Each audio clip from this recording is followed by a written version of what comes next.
आज अपन पढ़ने वाले हैं फीटल मेम्ब्रेन क्या होती है, कितने प्रकार की होती है, प्लेसेंटा क्या होता है, प्लेसेंटा का वर्गीकरण। ठीक है ना।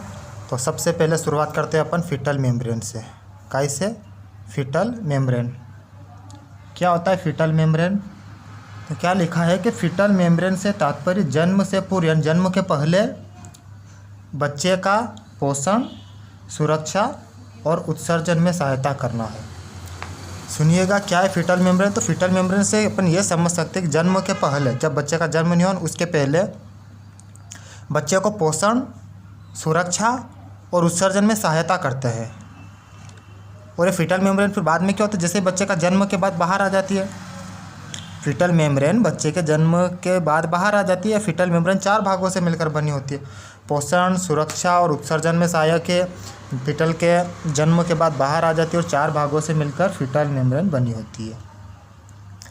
इसमें पहला होता है यॉक सैक, एमनियन, अलेंटोइन्स और Korean. York sac, amnion, allantois और कोरियन। अब अपन एक एक को पढ़ते जाते हैं स्टेप बाय स्टेप। बात करते हैं यॉक सैक की। क्या होता है कि यह गर्भधारण के 10 से 15 दिन बाद बनकर तैयार हो जाती है। क्या बोल रहा हूँ यॉक सैक के बारे में कि गर्भधारण के 10 से 15 दिन बाद बनकर तैयार हो जाती है। एक नॉर्मल स्ट्रक्चर होती है ये, जो इसके बाद कौन सी परत आती है? एमनियन। ठीक है ना। तो एमनियन बनने के बाद ये धीरे धीरे नष्ट हो जाती है। एमनियन बनने से पहले पहले ये भ्रूण को पोषण और सुरक्षा प्रदान करती है। कौन? यॉक सैक। क्या बोले यॉक सैक के बारे में? यह गर्भधारण के 10 से 15 दिन बाद बनकर तैयार हो जाती है। नॉर्मल स्ट्रक्चर है जो एमनियन के बनने के बाद धीरे धीरे नष्ट हो जाती है। एमनियन के बनने से पहले भ्रूण को पोषण व सुरक्षा प्रदान करती है।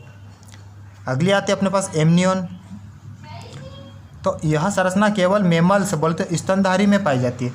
एमनियन क्या है? यह संरचना केवल मेमल्स बोलते स्तनधारी में पाई जाती है, जबकि फिशेस एवं एम्फीबियंस में अनुपस्थित रहती है।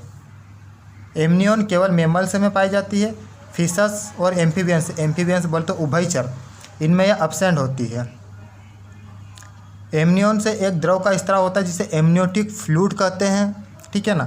यह द्रव कैसा होता है? क्षारीय प्रवृत्ति का होता है, जिसमें क्या क्या होता है? पेप्सिन, प्रोटीन, फ्रक्टोज, वसा, नमक आदि पदार्थ पाए जाते हैं। यह द्रव बच्चे को बाहरी झटकों से बचाता है। समझिए अब एमनियन को। अब एमनियन के बारे में क्या पढ़ रहे अपन? किसमें पाई जाती है स्ट्रक्चर? मेमल्स में पाई जाती है, स्तनधारी में। किसमें नहीं पाई जाती? फिशेस एवं एम्फीबियंस में अनुपस्थित होती है।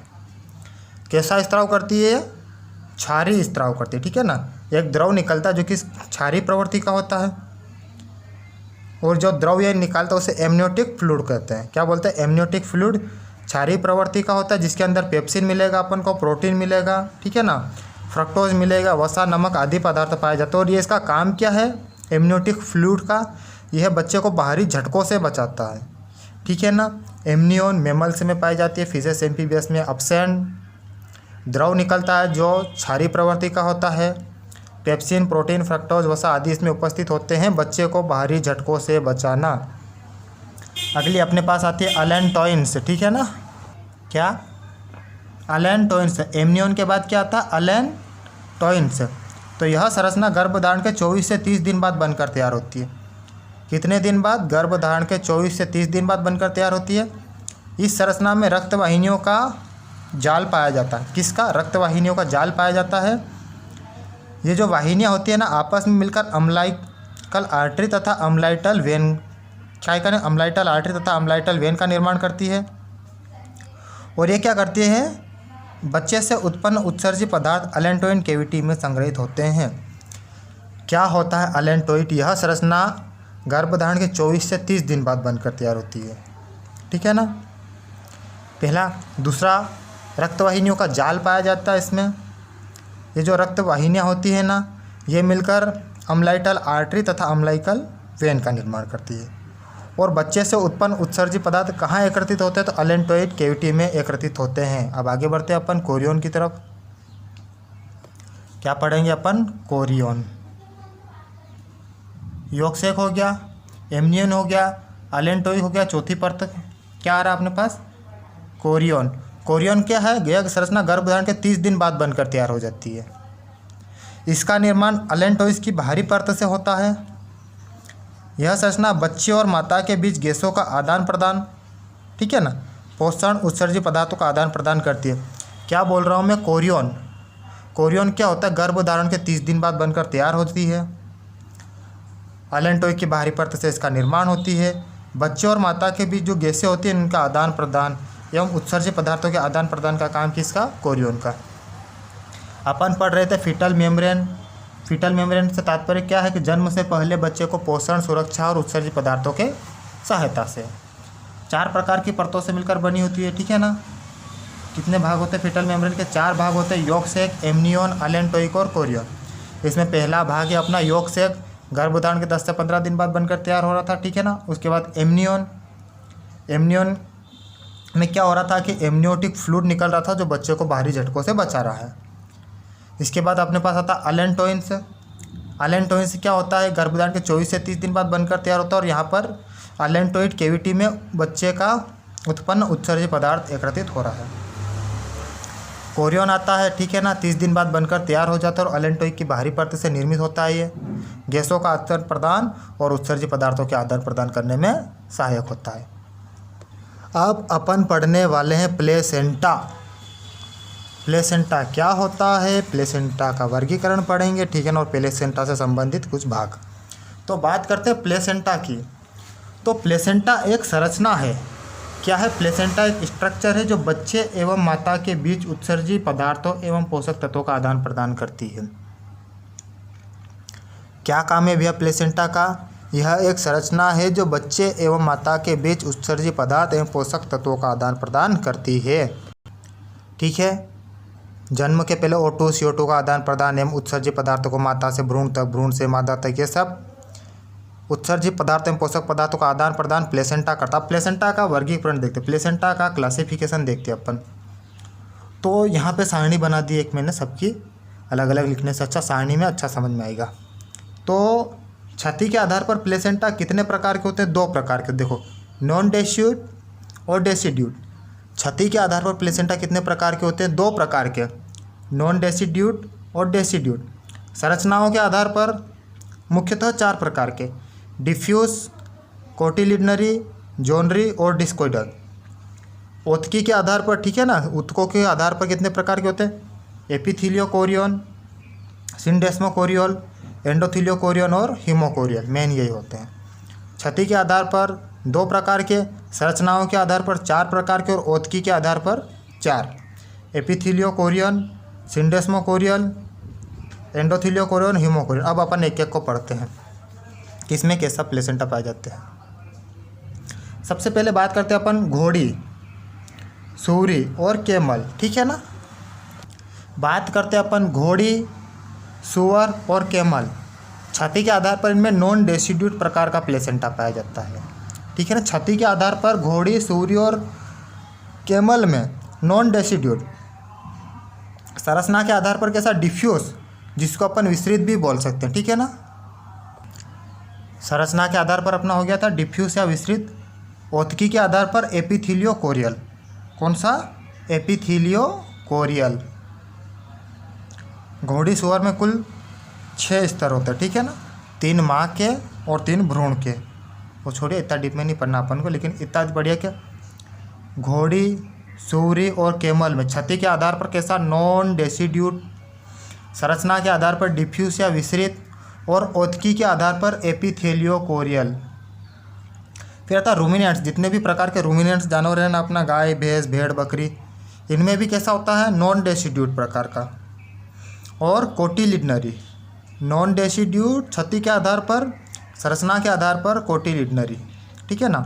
और ऊतकी के आधार पर सिंडेस्मोकोरियल या इसको सिन एपिथीलियोकोरियन भी कहा जाता है। क्या, सिंडेस्मोकोरियल या सिन एपिथीलियोकोरियन भी कहा जाता है इसको। रूमिनेंट्स में नॉन डेसीड्यूड, कोटिलिडनरी, सिंडेस्मोकोरियन या सिन एपिथीलियोकोरियन, ये अपने रूमिनेंट्स में, ठीक है ना। कुतिया और बिल्ली में, बिच और कैट में डेसीड्यूड प्रकार का, किस प्रकार का, छाती के आधार पर डेसीड्यूड, संरचना के आधार पर जोनरी और ऊतकी के आधार पर एंडोथीलियोकोरियल, एंडोथेलियोकोरियल, ठीक है ना। कौन सा, एंडोथेलियोकोरियल। बात करते हैं अपन ह्यूमन में। ह्यूमन में कैसा, डेसीड्यूड, डिस्कोइडल और हीमोकोरियल। क्या बोला ह्यूमन में? डेसीड्यूट, डिस्कोइडल और हीमोकोरियल, ठीक है ना। एक बार और समझिए, घोड़ी, सुअर और कैमल में नॉन डेसीड्यूट, डिफ्यूज, एपिथेलियोकोरियल। रूमिनेंट्स में नॉन डेसीड्यूट, कोटिलिडनरी, सिनडेस्मोकोरियल या सिन एपिथेलियोकोरियल। कुतिया और बिल्ली में डेसीड्यूट प्रकार का, जोनरी संरचना के आधार पर एंडोथीलियोकोरियल। ह्यूमन में डेसीड्यूट, डिस्कोइडल और हीमोकोरियल, ठीक है ना। इसके अलावा एक और कभी सभी देखने को मिल सकता है अपन को रेट और रेबिट में, इनमें हीमो एंडोकोरियल बोल सकते हैं, इसे पूछेगा नहीं बट याद रखिएगा। रेट और रेबिट में, रेट और रेबिट में कौन सा देखने को मिलता है? हीमो एंडोकोरियल। रेट रेबिट में हीमो एंडोकोरियल। अब अपन बात करते हैं कुछ प्लेसेंटा में संरचनाएं होती है, ठीक है ना। उसके आधार पर अपन देख लेते हैं कि कोटिलिडन क्या होता है। अपन यहाँ पे कोटिलिडन पढ़ता, कोटिलिडन है क्या? प्लेसेंटा की फिटस साइड, बोले तो जो भ्रूणी हिस्सा होता है ना, जो माँ से अटैच रहता है, तो भ्रूणी हिस्सा को क्या बोलेंगे अपन? कोटिलिडन, भ्रूणी हिस्सा आता है। कोटिलिडन क्या होता है कि प्लेसेंटा की फिटल साइड या भ्रूणी हिस्सा कोटिलिडन कहलाता। करंकल प्लेसेंटा की मैटरनल साइड, बोले तो माँ का हिस्सा। कोटिलिडन भ्रूण का हिस्सा, करंकल माँ का हिस्सा। इतना याद रखना, कोटिलिडन किसका हिस्सा है भैया? भ्रूण का हिस्सा, और कोटिलिडन माँ का हिस्सा, ठीक है ना, मैटरनल साइड। प्लेसेंटोम, प्लेसेंटोम क्या? कोटिलिडन और करंकल दोनों को संयुक्त रूप से क्या बोलेंगे अपन? कोटिलिडन व करंकल को प्लेसेंटोम बोलेंगे। क्या बोलेंगे? प्लेसेंटोम। अलेंटोइक, अलेंटोइक को अपन फर्स्ट वाटर बैग या फॉल्स वाटर बैग बोल सकते हैं, असत्य वाटर बैग बोलते हैं, अलेंटोइंस, ठीक है ना। फर्स्ट वाटर जो पहला वाटर बैग होता है ना, उसको अपन क्या बोलते हैं? अलेंटोइंस, फर्स्ट वाटर बैग या फॉल्स वाटर बैग। दूसरा आता है अपने पास एमनियन, ठीक है ना। क्या आता है? एमनियन को क्या बोलते हैं? एक सेकेंड, सेकंड वाटर बैग या ट्रू वाटर बैग। जो दूसरा थैला आता है ना वाटर बैग का, वो सत्य बोलता है। दूसरी या सत्य थैली, दूसरी या सत्य जल थैली है, पहली असत्य जल थैली। एक बार और समझिए, कोटिलिडन क्या है भैया? प्लेसेंटा की जो भ्रूणी हिस्सा वो कोटिलिडन कहलाता है, और प्लेसेंटा का माँ वाला हिस्सा करंकल कहलाता है। प्लेसेंटोम, कोटिलिडन और करंकल दोनों को संयुक्त रूप से जब बोला जाता है तो प्लेसेंटोम और सरसनस को प्लेसेंटोम, कोटिलिडन और करंकल को संयुक्त रूप से। अलेंटोइंस फर्स्ट वाटर बैग या फॉल्स वाटर बैग, जिसको असत्य जल थैली कहते हैं। एमनियन सेकंड वाटर बैग या ट्रू वाटर बैग, जिसको सत्य जल थैली कहते हैं, ठीक है। अपना कुछ बाकी रह गया था गर्भाशय में, गर्भाशय के प्रकार बाकी रह गए, तो अपन इस लेक्चर में देख लेते हैं गर्भाशय के प्रकार। क्या देख रहे हैं अपन? गर्भाशय के प्रकार, 3-4 प्रकार के गर्भाशय के प्रकार होते हैं, उनमें देख लेते हैं। इनमें पहला आता है अपना बाईपार्शिएट या बाईपार्टाइट, ठीक है ना। बाईपार्शिएट प्रकार का गर्भाशय। अब ऐसे गर्भाशय में क्या होता है? देखो, ऐसे गर्भाशय में गर्भाशय की बॉडी बड़ी, ठीक है ना, तथा गर्भाशय के हार्न छोटे होते हैं। एग्जाम्पल घोड़ी, ठीक है ना। समझे? देखो, बाईपार्टाइल कैसे होते हैं? इस आकार के टी जैसे बनते हैं। घोड़ी में कैसा पाया जाता है? टी आकार का गर्भाशय पाया जाता है। देखो इसमें क्या है? गर्भाशय की बॉडी बड़ी, ये बॉडी है ना गर्भाशय की, ये बड़ी है, और ये हॉर्न क्या है? छोटे हैं, ठीक है ना। गर्भाशय की बॉडी और बड़ी बना देते हैं। टी आकार का गर्भाशय पाया जाता है घोड़ी में। इसको क्या बोलते हैं? बाईपार्टाइल या बाईपार्शिएट। इसमें क्या होता है? गर्भाशय की जो बॉडी होती है वो बड़ी होती है, और गर्भाशय के जो हॉर्न होते हैं ना वो छोटे होते हैं। समझ में आ गया? आगे बढ़ते अपन बाईकॉर्नुएट। बाईकॉर्नुएट में क्या होता है? ऐसे गर्भाशय में गर्भाशय की बॉडी छोटी तथा 2 लंबी गर्भाशय हार्न उपस्थित होते हैं। क्या होता है इसमें कि गर्भाशय की बॉडी छोटी और गर्भाशय के हार्न बड़े होते हैं। बाईकॉर्नुएट में देखो, बाईकॉर्नुएट में किस आकृति का होता है? मैं यहाँ पे बनाता हूँ बाईकॉर्नुएट। बाईकॉर्नुएट, बाईकॉर्नुएट में क्या होता है? ऐसे गर्भाशय में गर्भाशय की बॉडी छोटी तथा 2 लंबी गर्भाशय हार्न उपस्थित होते हैं। देखो समझिएगा, ये इसमें क्या है? गर्भाशय की बॉडी तो छोटी लेकिन हॉर्न बड़े हैं। और बाईपार्शिएट में क्या था? गर्भाशय की बॉडी बड़ी थी और हॉर्न छोटे थे। इसका विपरीत बाईकॉर्नुएट। अब बाईकॉर्नुएट किस किस में पाया जाता है? गाय, भैंस, भेड़, बकरी, सूअर, मुर्गी और ऊँटनी में। किस किस में? गाय, भैंस, भेड़, बकरी, सूअर, मुर्गी और ऊँटनी में। और बाईपार्शिएट घोड़ी में। अगला आता है डुप्लेक्स। डुप्लेक्स में क्या होता है? ऐसे गर्भाशय में गर्भाशय के 2 हार्न, 2 बॉडी तथा 2 सर्विक्स होती है। उदाहरण चूहा और खरगोश। इनमें क्या होता है? गर्भाशय की स्ट्रक्चर ऐसी होती है कि उसके अंदर 2 गर्भाशय होते हैं, ठीक है ना। दो गर्भाशय हॉर्न होते हैं, उसकी बॉडी भी दो होती है तथा दो सर्विक्स की ओपनिंग भी दो होती है, तो उसे डुप्लेक्स गर्भाशय बोलते हैं। किसमें पाया जाता है? चूहा और खरगोश में। इतना महत्वपूर्ण नहीं है, याद रखिएगा। डुप्लेक्स में क्या होता है?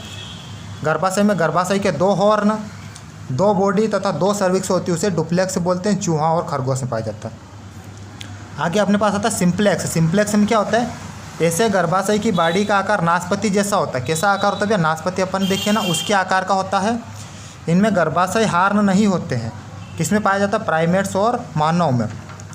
देखिए सिंप्लेक्स क्या होता है? गर्भाशय की बॉडी का आकार कैसा होता है? नाशपाती के आकार का होता है बॉडी, और हॉर्न नहीं पाए जाते प्राइमेट्स और मानव में। एक बार और समझिए, बाईपार्टाइल किस में पाया जाता है? घोड़ी में। बाईपार्टाइल में क्या होता है? गर्भाशय की बॉडी बड़ी, हार्न छोटे। बाइकॉर्नुवेट गाय, भैंस, भेड़, बकरी, सूरी, मुर्गी और ऊँटनी में। बाइकॉर्नुवेट में क्या हो गया? गर्भाशय की बॉडी छोटी और हॉर्न बड़े। डुप्लेक्स दो गर्भाशय हॉर्न, दो गर्भाशय बॉडी, दो सर्विक्स, चूहा और खरगोश में। सिंप्लेक्स गर्भाशय की बॉडी का आकार कैसा होता है? नाशपाती आकार का, और गर्भाशय हार्न नहीं होते। मानव और प्राइमेट्स में पाया जाता है। ठीक है ना, बाकी अपन पढ़ेंगे अगले लेक्चर में।